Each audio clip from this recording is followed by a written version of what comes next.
जय श्री राम। भाइयों और बहनों, मैं डॉक्टर चंद्रभान सिंह, अयोध्या वासी, आप लोगों की सेवा में एक बहुत बढ़िया वीडियो लेके आया हूँ, प्रस्तुत हुआ हूँ और मैं आशा करता हूँ कि ये भाई और बहनों को बहुत पसंद आएगा।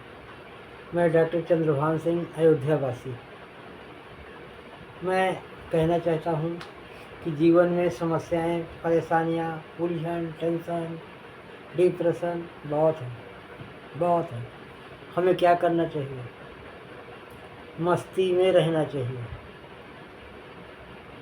हम मस्त, अगर हमने मस्ती में जीना सीख लिया, मस्ती में रहना सीख लिया, तो एक तो बहुत बड़ी सारी समस्याएं ख़त्म हो जाएंगी।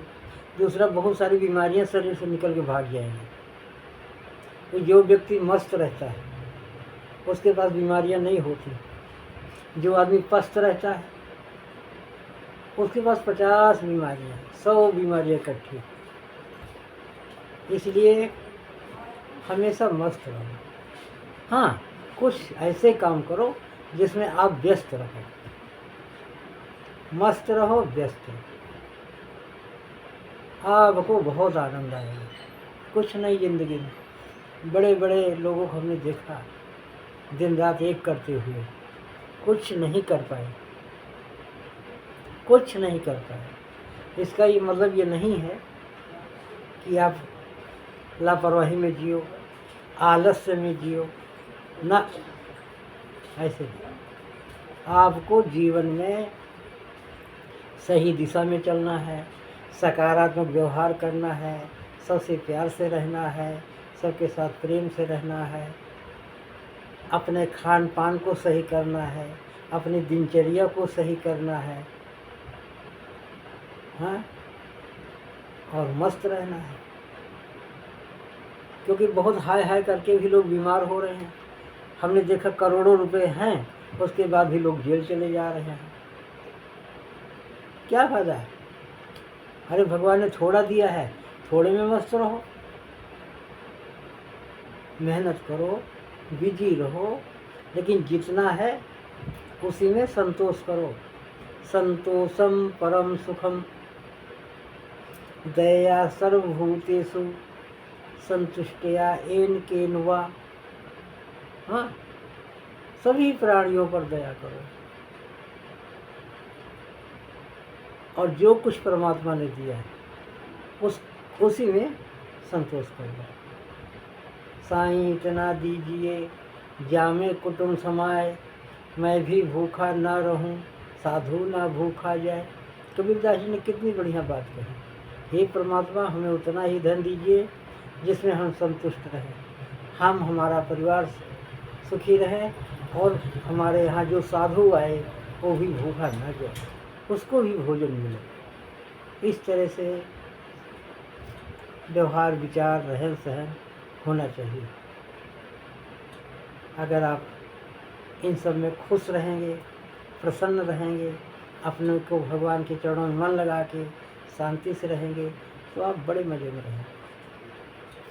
किसी का गुलाम बनने की जरूरत नहीं। खुद में जियो, खुद में परमात्मा का अनुभव करो। हम परमात्मा के गुलाम हैं, किसी मनुष्य के गुलाम नहीं। किसी के पैरों के नीचे की चींटी बनने की जरूरत नहीं ना। मैं तो भाई यही कहूँगा, सकारात्मक जियो, भगवान की भक्ति में जियो, हमेशा प्रभु के चरणों में रहो और अपने आप को बादशाह समझो। हमें किसी का क्या डर है? हमारे अंदर से लालच गई, हम स्वतंत्र हैं, हम बादशाह हैं। लालची आदमी गुलाम होते हैं। क्यों लालच करना? किसी चीज़ का क्या लालच? लालच छोड़ दो, इच्छाएं खत्म करो, अटैचमेंट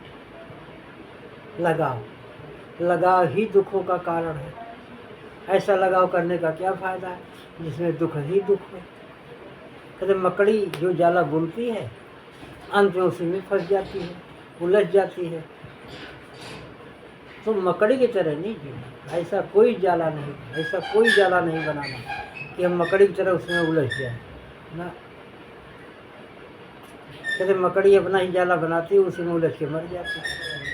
हम लोग ज्ञानी हैं, समझदार हैं, विचारवान हैं। ऐसा कोई काम ना करें कि अपने ही बनाए हुए उलझनों में, परेशानियों में घिर जाए और तड़प तड़प के मर जाए। कोई फायदा नहीं। हमें विश्वास है कि हमारी भाई बहन इस पर जरूर विचार करेंगे। जीना एक अलग बात है और जीवन को उलझा देना एक अलग बात है। हमेशा उलझन में नहीं, सुलझन में जीना। ज्ञानी आदमी हमेशा सुलझन में जीते हैं और मूर्ख आदमी उलझन में पड़ जाते हैं। उलझन किस बात का? अगर उलझन आया उसको झटक दो, निकल जाए। उलझन करके होगा क्या? क्या होगा?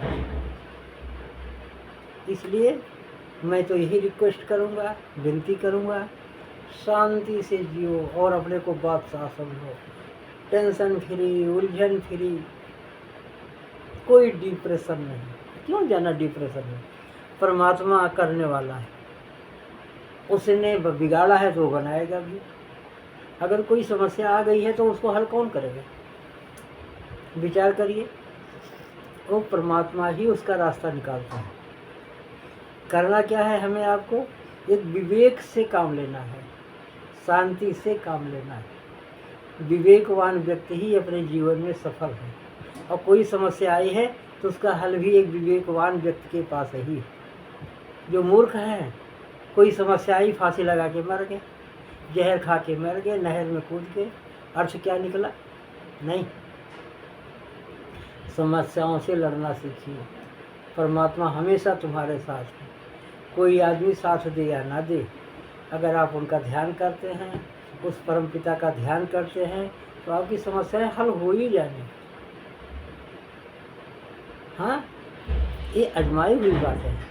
हमने भी अपने जीवन में तरह तरह की परेशानियां देखी, परेशानियां झेली, लेकिन जब मैं अपने आप में कुछ अपने को समझता था, मैं परेशान रहता था। मैं आपको अनुभव बता रहा हूँ, जो कुछ मुझे अनुभव हुआ है। और जब हम उनके चरण शरण में चले गए तो हमारी काफ़ी समस्याएं हल हुई। गीता में भी भगवान श्री कृष्ण जी ने कहा है कि जो व्यक्ति हमारे शरण में आ जाता है उसका योगक्षेम में स्वयं हम करता हूँ।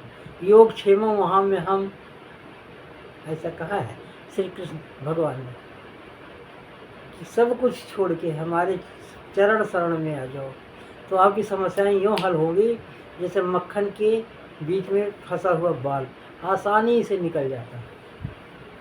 इसी तरह से समस्याएं हल हो जाएंगी। समस्याओं से उलझना नहीं, सिर्फ परमात्मा के चरणों में ध्यान लगाना है, उनका ध्यान करना है, 24 घंटे उनका ध्यान करना है। सन्मुख होई जीव मोहि जबहि, जन्म कोटि अघ नासं तबहि, करऊँ सदा तिन्ह कर रखवारी, जिमि बालक राखई महतारी।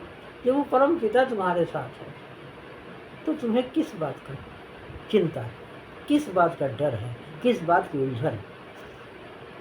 तो करके आप देखिए, उनके चरण शरण में जाके देखिए। अगर अपने आप को 30 मार्खा समझते रहोगे, अपने आप को सर्वे सर्वा समझते रहोगे, अपने आप को बहुत ज़्यादा समझदार बनोगे तो उलझन में फंसोगे पक्का। लेकिन जिस दिन ये भाव आया मन में कि वो परमात्मा है और हमारे साथ है, आपकी समस्याएं खत्म, बड़ी बड़ी समस्याएं हल्की दिखने लग जाएंगी। ये मेरा अनुभव। मैं कोई साधु सन्यासी बैरागी नहीं हूँ। मैं गायत्री माता का उपासक हूँ। शांत कुंज आश्रम से हमने भी ट्रेनिंग ली, खान पान, रहन सहन, आचार विचार, योगा, ध्यान, और हम गायत्री माता के चरण शरण में रहते हैं और उसका प्रतिफल हमें बहुत अच्छा मिला। हम तो सभी लोगों से विनती करते हैं कि भैया शांति कुंज आश्रम हरिद्वार जाओ, वहाँ दर्शन करो, गायत्री माता का दर्शन करो और गायत्रीमय हो जाओ। क्योंकि जो आनंद आपको मिलेगा गायत्री उपासना से, वो फिर आप बाद में कहोगे हाँ भाई हमने बहुत अच्छी वीडियो देखी। गायत्रीमय हो जाइए, गायत्री माता के चरण शरण में आ जाइए। गीता में भी श्री कृष्ण भगवान ने कहा है कि गायत्री माता मैं ही हूँ, छंदों में गायत्री छंद मैं ही हूँ, जो गायत्री माता को उपासना करता है उसको मैं शीघ्र मिल जाता हूँ।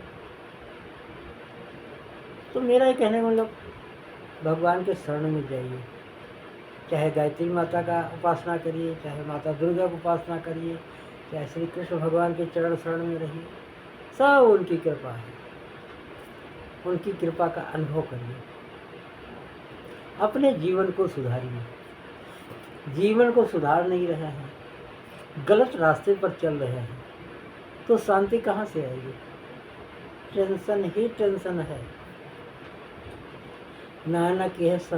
नानक दुखिया सब संसार। तो दुखिया क्यों है? क्योंकि जब उनके शरण में नहीं। ये अनुभव करने वाली बात है। आप भी अगर हमारी बताई हुई बातों पर चलेंगे तो आपको भी अनुभव होगा। ऐसी बात नहीं, हवा में बातें नहीं। जो हमारा अनुभव है वो मैं अपने भाई बहनों के बीच में रख रहा हूँ। अगर आप करेंगे, निश्चित ही, दिस इज माई गारंटी, निश्चित ही आपका जीवन सुखमय हो जाएगा, शांतिमय हो जाएगा, पवित्रमय हो जाएगा। करना पड़ेगा। जो गुड़ अपने मुंह के अंदर डालेगा तभी उसको मीठेपन का एहसास होगा, है ना? उसको डालिए। गायत्री माता को अपनाइए, गायत्री मंत्र को अपनाइए। नहीं इनको अपनाते हैं, मैं कोई बाध्य नहीं कर रहा। किसी भी देवी देवता के चरण शरण में चले जाइए, उनका जाप शुरू कर दीजिए, उनकी पूजा शुरू कर दीजिए। भाय कुभाय अलख आलसहु, नाम जपत मंगल दिस दसहु। भाय कुभाय, जैसे तैसे भगवान के चरण शरण में चले जाइए, उनका ध्यान करिए, उनका पूजन करिए, संत महात्माओं का दर्शन करिए, अच्छी अच्छी किताबें पढ़िए, रामायण पढ़िए, गीता पढ़िए। आपका जीवन जो है संतमय हो जाएगा, भगवतमय हो जाएगा। तो आप देखना, आपको ऑटोमेटिक ज्ञान होने लगेगा, आपका तन मन पवित्र होने लगेगा, आपके विचार पवित्र हो जाएंगे। अपना सुधार संसार की सबसे बड़ी सेवा। अरे खुद तो सुधरो, अपने को अच्छी रास्ते में ले आओ, अच्छी लाइन में डालो। अगर मैं तो कहता हूँ, अगर आप किसी भी प्रकार का नशा करते हैं, दारू पीते हैं, भांग खाते हैं, चरस खाते हैं, चिलम पीते हैं, बीड़ी सिगरेट कुछ भी करते हैं, और भी कोई भी गंदी आदतें हैं, ये मेरा दावा है, अगर आप गायत्री माता के चरण शरण में आ गए या किसी भी देवी देवता के चरण शरण में आ गए, उनका पूजा ध्यान करने लग गए, तो उस देवी देवता का असर होने लगता है। और आपकी सारी जो गंदी आदतें हैं, क्या खान पान गंदा है, क्या रहन सहन गंदा है, क्या आचार विचार गंदा है, ये सारी की सारी सब पवित्र हो जाएंगी, सब छूट जाएंगी, सब छूट जाएंगी। जैसे सूखी हुई घास है ना, उसमें एक तीली माचिस छुआ दो, एक तीली जैसे छुआओगे जला के ना, माचिस एक तीली, जलती हुई तीली, घास सेकंड में सब जल के भस्म। ऐसे ही जब प्रभु के चरणों में चले जाओगे तो ये जो सारी जो गंदी आदतें हैं वो सूखी हुई घास की तरह सब भस्म हो जाएगी। करके देखना पड़ेगा, करना पड़ेगा। मैं तो कहता हूँ सिर्फ 21 दिन अजमा लो आप, ये मेरी सलाह है।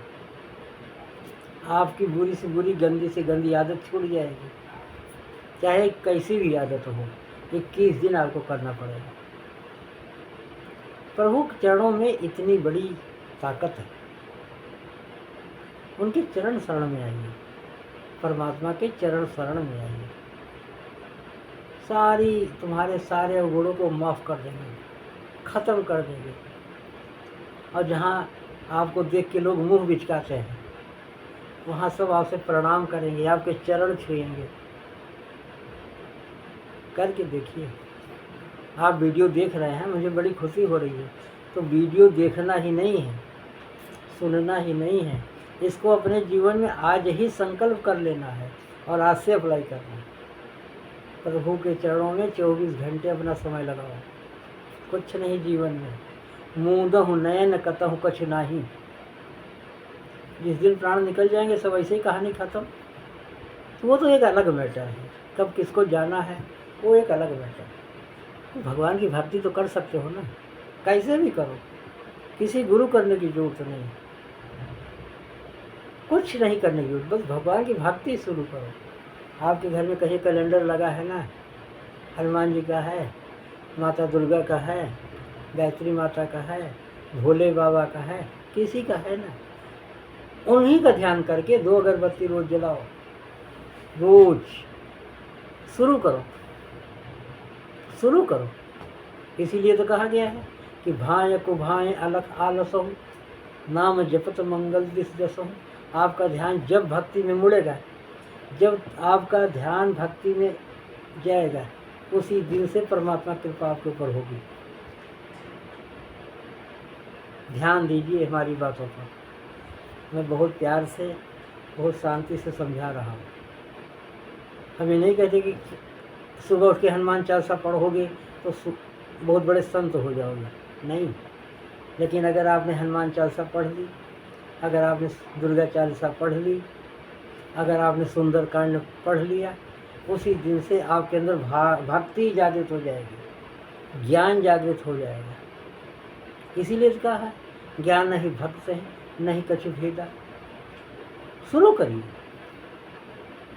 शुरू करिए और एक दिन देखना चमत्कार होगा आपके जीवन में। अगर आज आपने हमारी बातों को अपने मन में रखा तो चमत्कार देखना।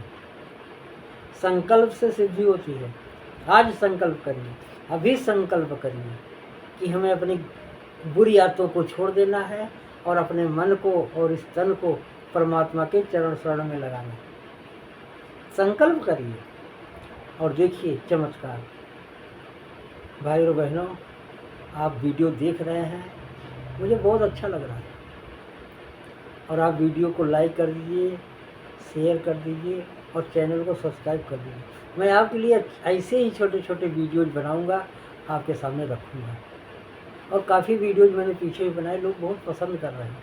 तभी मेरे अंदर एक हौसला जगा कि हमको परमात्मा ने जो ज्ञान दिया, जो हमें अपना दास समझ के हमको जो कुछ मिला, शांत कुंज आश्रम में जो हमने ट्रेनिंग की, वो मैं अपने जो भी हमारे अंदर थोड़ा बहुत ज्ञान आया है, हम अपने भाई बहनों में बांटना चाहते हैं और भाई बहनों को जगाना चाहते हैं कि हमारे भाई बहन परमात्मा के चरण शरण में आ जाएं, तभी मुक्ति है।